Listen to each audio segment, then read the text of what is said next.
Magandang araw po mga boss at welcome back po. Meron lang po akong si-share po sa inyo itong aking battery ng motorsiklo po. Ito po ay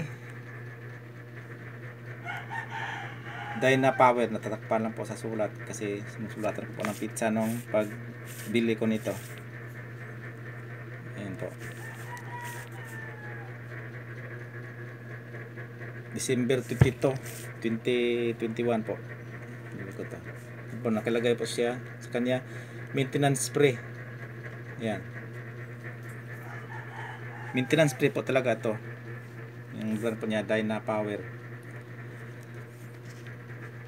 Kaya nga lang yung ganitong mga battery ay natutuyuan din. May ano to, meron din siyang battery solution at pwede din natin itong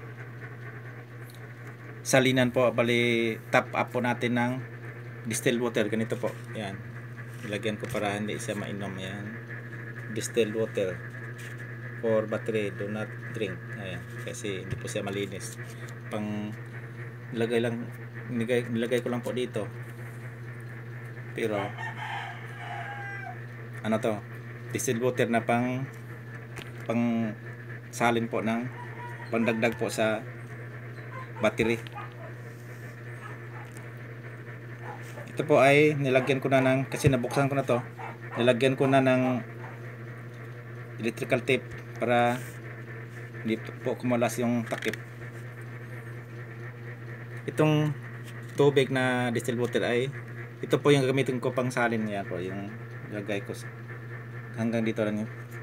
Lagyan ko ng guhit para magkasing dami po sila bawat butas.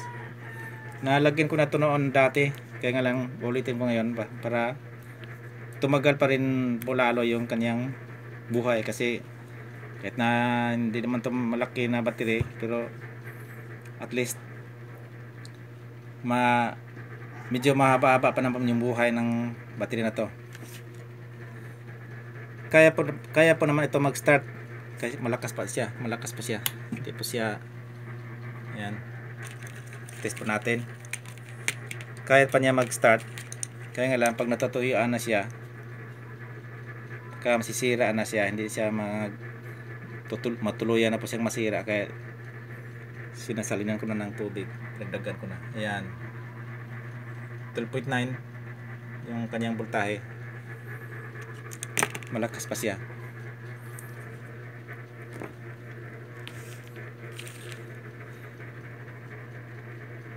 Nakita ko sa inyo kung paano anong tsura pag binuksan to.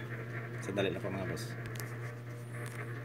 Ito po yung kanyang pinakatakip. Ayan, may nakasulat po na do not open. Ayan, pero pwede po siya ma-open, nakadikit lang po siya. Ayan, sinusungkit lang po dito. Ayan, sumulpot na nga yung takip. Sinusungkit lang po dito ng maliit na screwdriver, tapos kasi nakadikit po dito sa gilid tapos makikita na natin yung mga takip niya na mga rubber. Yan, tatanggalin ko sa isa.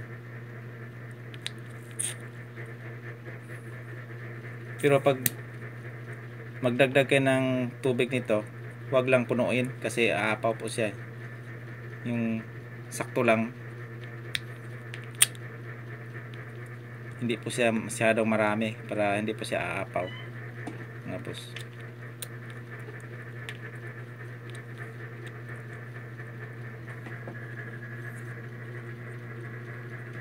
Kasi po pag tina-charge po natin ito,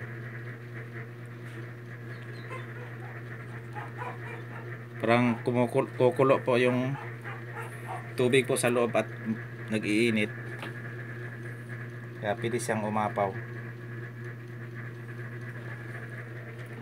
Salinan po natin ng kunti lang po mga boss, at pag pantay-pantay lang po yung salin natin sa bawat butas.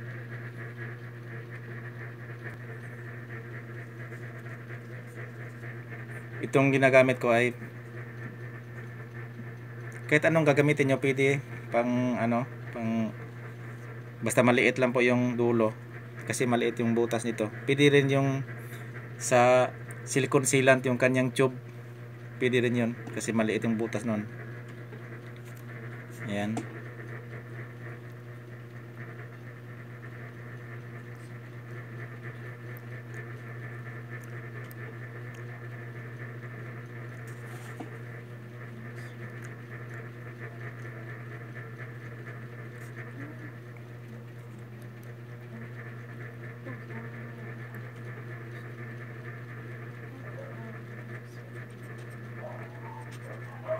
Ayan, naubos na po yung hanggang dito na tubig at hindi po siya umapaw. Ayan, sakto lang. So pagpantay-pantayin ko na lang at babalikan ko kayo mamaya mga boss. Ito na po mga boss, na salin na ko na po lahat ng butas nito. Meron na po siyang tubig, hindi na po siya tuyo. At sukatin po natin uli kung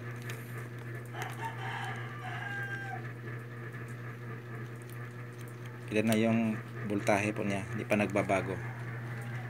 Yan, 12.88. Ayan, yan pa rin po siya.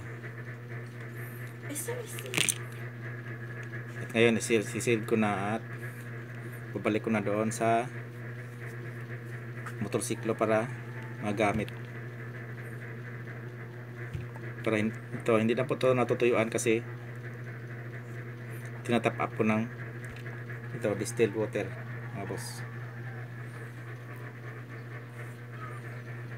At ito lang po yung share ko sa inyo mga boss, at God bless po sa ating lahat. Thank you very much.